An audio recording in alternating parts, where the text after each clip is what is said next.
Hello, BookTube. There. If you like a lot of pointing, come to my channel. As always, cheers, my friends. I'm here to do a tag I was not tagged to do, but this is Josh's game book tag. It's an original by Josh over at Literary Gladiators. I saw it on Mark's channel, Richardson Reads, and I was like, I'm going to do that. So this is all about wild game. So some of y'all hang in there with me. Number 1, Alligator, fill in the blanks. If you like this well-known writer, you will like this lesser-known writer. If you like Stephen King, you will like Harlan Ellison. Now, here's the thing. Harlan Ellison was the biggest influence on Stephen King that I've seen, and I've read both their works. Just read Harlan Ellison, you go, oh, I see where King gets his style and his straightforward method of, telling things like it is. Check out Harlan Ellison. If you haven't read Ellison, you're missing out big time. Okay, number 2, Turtle, a work that was incredibly slow. We've Whirled by Clive Barker, and I've complained about this book so many times and I read the thing, and it's massive. It's like over 600 pages, almost 700 pages. And it's a fantasy novel about a guy who falls into a magic carpet, and it just goes on and on and on. And, maybe if I'd have smoked some before I started reading it, I would have got it better, but okay, that's it. 3, Pheasant, a lesser-known work that you feel needs mass-produced. Castaways by Brian Keene, because basically this book is Survivor, except the contestants get captured and mutilated by these little creatures, and I thought that's awesome because I hate that show Survivor. It's a piece of crap, and it has nothing to do with surviving. It's a friggin' game show in exotic locales, and don't mean to rant, but Survivor sucks. There, said it.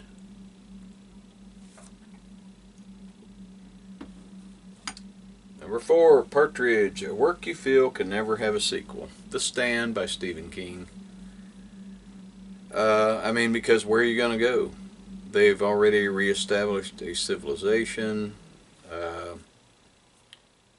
Good conquered evil. There's nowhere to go. 5, Quail, a work where it is required that you read every single word and detail. I'm going to go with the U.S. Army Survival Manual, because if you want to have skills that you haven't already learned, this might be a good book for you. Overcome the Desire for Comfort. That is that right there. Tolerate Pain. Yeah, there you go. Plan ahead. It tells you how to do all kinds of stuff. Okay. Duck, a work you decided to read because you became caught up in a great deal of hype to do so.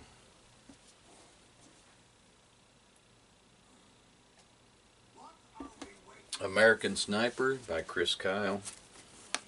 The movie came out. Hang on a minute. Okay, I found it. There's my expert medal. with M16A1, or it was probably the A2 when I qualified back in the 80s, but you have to hit 36 out of 40 targets from, 75 to 300 meters out. So I'm pretty proud of that, and although I'm not a sniper, I can appreciate having that skill, and I can also, I don't know how anybody does it. I mean, I've never been in combat. I spent 12 years in the military. I've been in a few situations where something bad could have happened, but I was never technically in a combat zone. So that's one of the reasons why I read American Sniper. And if you've never seen Enemy at the Gate with Jude Law, about the Russian sniper Zaitsev, man, watch that. It's a great movie. I love that movie. Okay. 7, Goose. Work that becomes better through discussions or one's response to text. I don't text. Let me see if I can find this one. Eaters of the Dead by Michael Crichton. I like to have discussions with people about this book if they've read it and see what their take is on it, because it's about an Arab, a Muslim, who goes and he becomes part of this this Viking crew that are going to set things right because there's some weird things going on. But Michael Crichton, Eaters of the Dead.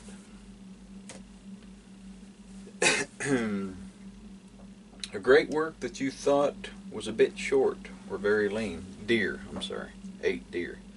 Great work that you thought was a bit short or very lean. The Red Badge of Courage by Stephen Crane. This is an awesome novel. And Stephen Crane, he had so much potential, but he died young. And even though this book accomplished its goal in 162 pages, it could have actually been longer, but amazing. Bison, a work where you feel the characters set themselves up for trouble. Be Succulent Prey by James Wraith White. If you're into weird sex and cannibalism and stuff like that, obviously something bad's going to happen, and that is exactly what goes down in this book right here. Some weird stuff. Okay, Elk. A big wholesome book you would recommend. That is an easy one that I just dropped. Ken Follett, Pillars of the Earth. The Pillars of the Earth. This one goes, I don't know if it goes $1,000. It goes right up to 1,000 pages, but this is, hang on, dang it. Yeah, 999 pages. Awesome, awesome book. Well worth that journey. It really, really is. Okay, Squirrel. A work or poem with great depth. That would be The School, written by myself about when they started consolidating schools, and they tore down our school I went to when I was in the 1st grade. Basically abandoned it. And I wrote a poem about it, and I can never get through that poem without crying. So, 12, Rabbit. A work with a cute cover or title, but an ugly or gruesome plot. Obvious choice, Watership Down by Richard Adams. Has to do with bunnies, and you know, they're anthropomorphized, but it's I really like this book. Read it. 13. Whirl. A huge book took a great deal of effort to read and left you exhausted. Do McKee by Stephen King. Tried reading King when he got sober. I know I'm beating a dead horse with this one, but this was long and drawn out, like most of his stuff is nowadays, but the man's made it. He's had it made for years, and he's still an exceptional writer, but I basically quit. I tried some of his stuff, and I can't do it anymore. So there you go if you want to trudge through that one. Fishing Instead. A work that helped you change a habit or way of living. Be Wilderness Helps by Ron Dawson. Now, when I was in high school, I was already a hunter and trapper, fisherman, because I live out here. And so I wanted to kind of step it up as far as my survival skills, so I bought this little collection here, and it's amazing that I still have it.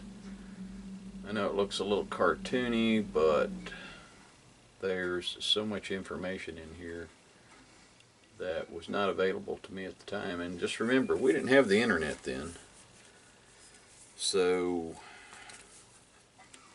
I read a lot, and that was it. Wilderness Helps. Said it's even had the little signal mirror in there if you got lost. But I've never been lost like Daniel Boone. I've never been lost, but I've been bewildered a few times and got turned around. Had to walk a few hours out of my way. 15. What is your position on hunting?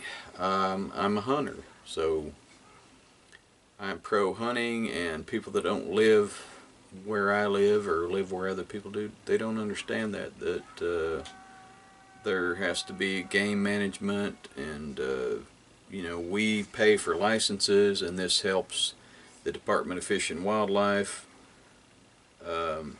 pay the workers, the people that enforce game laws, game conservation. A lot of people I don't understand that. Oh, you're killing animals, but yes, we are. We're also preserving animals, because you know, this is something that needs to be done. There has to be a balance.